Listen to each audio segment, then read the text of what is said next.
Hello everyone, I'm Neha Yadav from Adarsh Shiksha Niketan High School. This is the chapter 4 for the class 8th. The name of the chapter is The Treasure Within.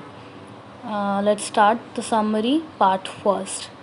हाफिज़ contractor was an unhappy school boy. हाफिज़ contractor हैं इस chapter का character जो है वो एक unhappy school boy था, एक दुखी बच्चा था जो कि स्कूल के नाम से भी बहुत चिढ़ता था.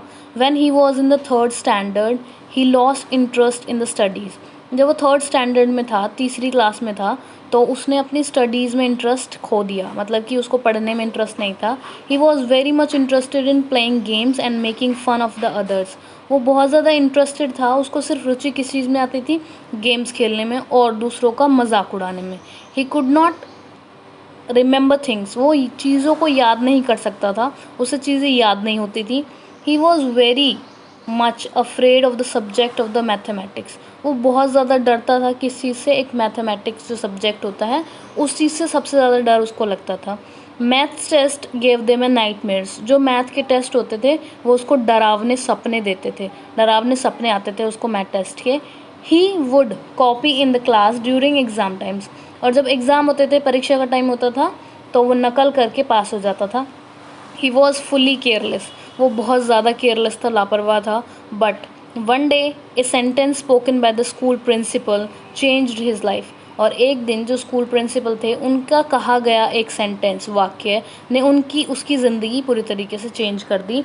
The principal reminded him of the his carelessness.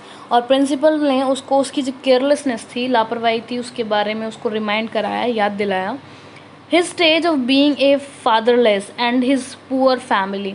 उसने बताया कि वो किस तरीके से फादरलेस हैं, उनके पिताजी नहीं हैं और उनकी गरीब फैमिली है, उनके बारे में उसने बताया, उनको रियलाइज़ कराया कि तुम किस गरीब फैमिली से बिलोंग करते हो, तुम्हारे फादर भी नहीं हैं. अगर तुम भी इसी तरीके से करोगे तो कैसे काम चलेगा और कैसे तुम आगे बढ़ पाओगे. He told him that he could not longer take care of him. उन्होंने बताया कि वो ज़्यादा टाइम तक उनके केयर नहीं कर सकते हैं, उनकी पालना नहीं कर सकते हैं. This influenced him deeply. इस चीज़ से उन पर बहुत गहरा प्रभाव पड़ा. He studied hard and passed his SSC with the 50% marks. और जब वो ये सब चीज़ें सुनी उन्होंने तो उनके माइंड पे बहुत ज़्यादा प्रभाव पड़ा और उन्होंने हार्ड वर्क किया, बहुत हार्ड पढ़ाई की और 50% मार्क्स के साथ में पास हुए. But he did not apply his mind fully to the academics. लेकिन पूरे तरीके से वो अभी अकेडमिक्स में नहीं अप्लाई कर पाए थे. उनका जो दिमाग था उसको वो पूरे तरीके से अभी तक नहीं तैयार थे कि वो पढ़ाई करें और उनका दिमाग इतना नहीं लगता था. बाकी का जो भी है आपका, मैं आपको नेक्स्ट पार्ट में आपको समझाऊंगी. जब तक आप इसको रिवाइज़ करिए. Have a good day.